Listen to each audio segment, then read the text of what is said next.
Hello and welcome back to the channel, and welcome to Instant Deck Techs. In this series we go over everything you need to build a certain commander. We'll go over the strategies and the types of cards needed you need to get the deck working. Any cards we mention will be down in the description below. In this video we're going to be looking at Tivit, Seller of Secrets. It is 3 white, blue and a black for a 6/6 legendary creature Sphinx Rogue with flying and ward 3.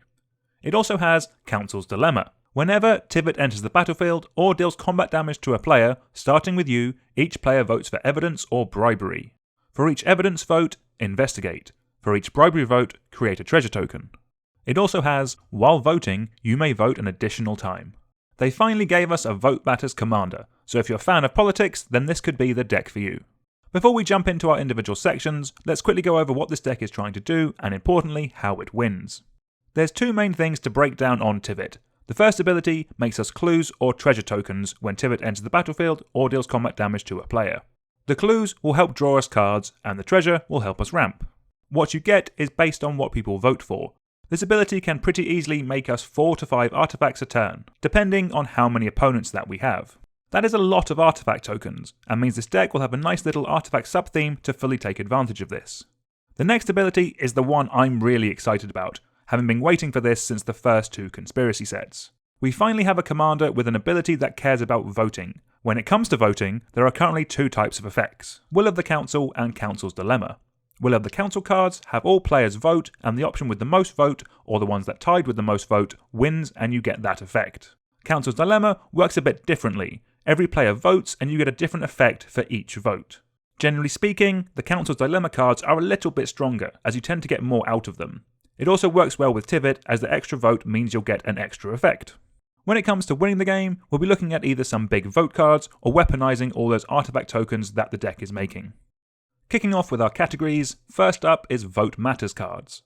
There will be vote cards sprinkled throughout the video, but these are the ones that actively help us with the voting. First up is Ballot Broker and Brago's Representative, as these give us additional votes. Even with just our commander out, these give us an extra treasure or clue token whenever it enters or deals damage. Then we have Illusion of Choice, when you really need to swing a vote your way. This can be game ending when you get some of the really impactful voting cards that we'll get onto later.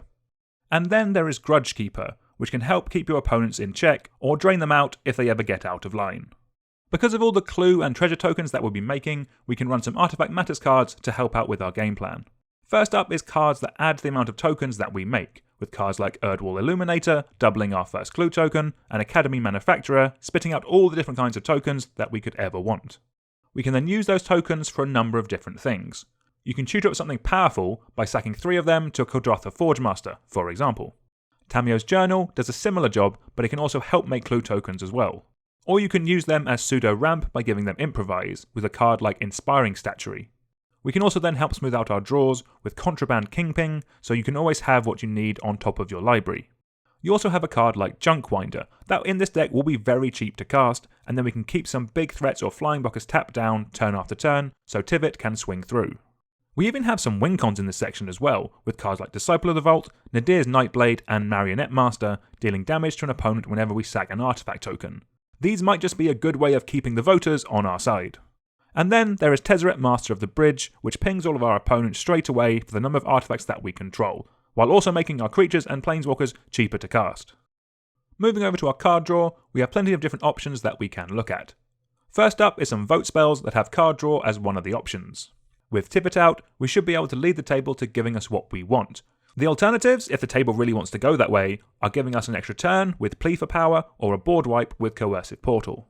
Next up we have some card draw that thematically works with the deck, with cards like Breena, the Demagogue, incentivizing our opponents to scrap amongst themselves, and then Master of Ceremonies, which can strengthen our tie with our opponents while giving us card draw that importantly we get to use first. And then, because Tivit is going to be making a lot of tokens, we have Idol of Oblivion, effectively giving us an extra card on all of our turns. Then there are some cards that synergize with the artifacts. Baleful Strix is itself an artifact, and one of the best early plays in any commander game. Thought Monitor should cost just a few mana, and it draws us 2 cards. And then Shimmer Dragon lets us tap artifacts that we have to draw us even more cards. A flavourful way of taking the card draw is with some effects that make us the Monarch. These are really good ways of adding some additional politics to a game of Commander. They all bring with them some very strong effects, and the fact that Tivit itself is a 6/6 flyer will mean that we shouldn't have too much trouble getting the monarchy back if anyone ever dares take it from us. Next up is our ramp. We don't have too many options in these colours, so we'll mainly be staying classic, and that means mana rocks. Starting off with rocks that tap for colourless mana, we want these to preferably cost less than 2, and ideally do something else, such as turning something into an artifact, being sackable to draw a card, or letting us keep the cards that we've drawn. After those, you want rocks that tap for coloured mana. These ones don't need to do anything else, as these are doing the most important job of helping us fix our mana as well. These can be split between signets, talismans, and diamonds, whatever you have available to you. Moving over to our interaction, we probably have some of the best available to us. That's why we're probably going to run a little bit more than a regular deck. Starting off, we're going to be looking at the vote cards that can kill things. We have a number of different effects in here. There's removal, with Council Judgment probably being the standout. There's some counter magic, with Split Decision. And then there's even a couple of good board wipes, with Bite of the Black Rose, Capital Punishment, and Magister of Worth. Keeping up with the thematic removal, we also have some of the Monarch cards, in the form of the 2 busted for Pauper, Fall from Favour, and then the just busted Palace Jailer. And then after those, we have the best bits of removal and board wipes that Esper, or Obscura, have to offer. There is a ton of options here, so you can prioritise exile effects to make sure those threats are really gone.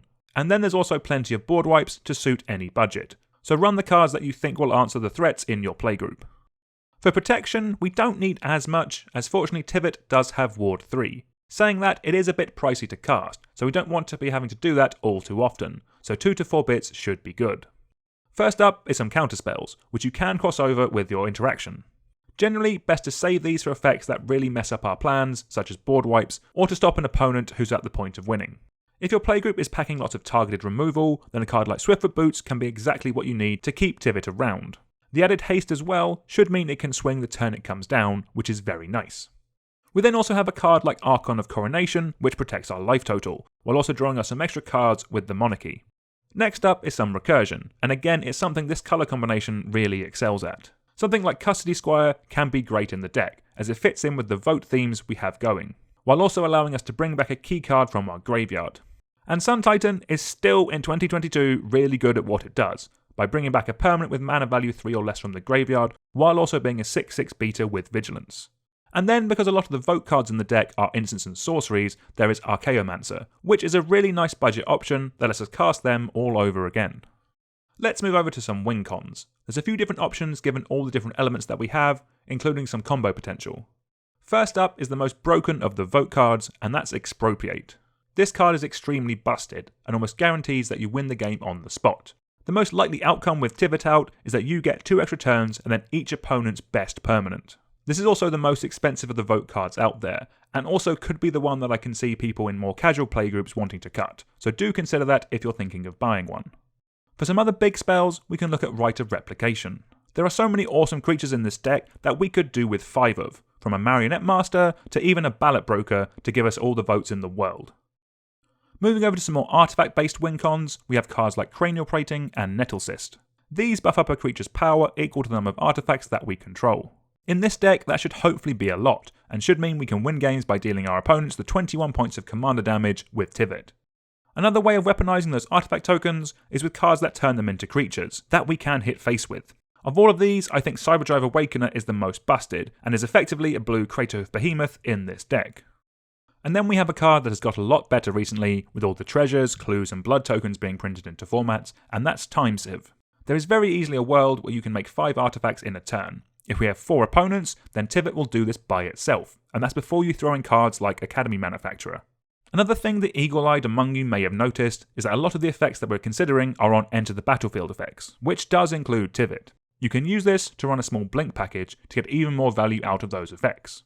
Deadeye Navigator, like in most decks, will be the standout, as if it's soul bonded to Tivit, we can infinitely flicker it in and out of play as long as we choose to make treasure tokens with our 2 votes. If you combine this with a card that deals damage when an artifact or token leaves the battlefield, then you can ping out all your opponents to death. Pretty snazzy.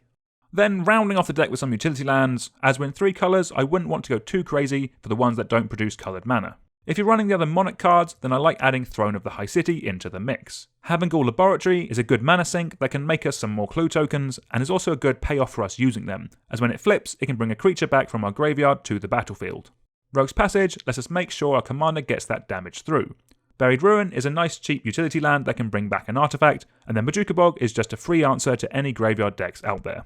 The rest of your mana base will be very dependent on what you have available to you. We've recently released a video with some advice on building a deck with a budget mana base, which might be of help.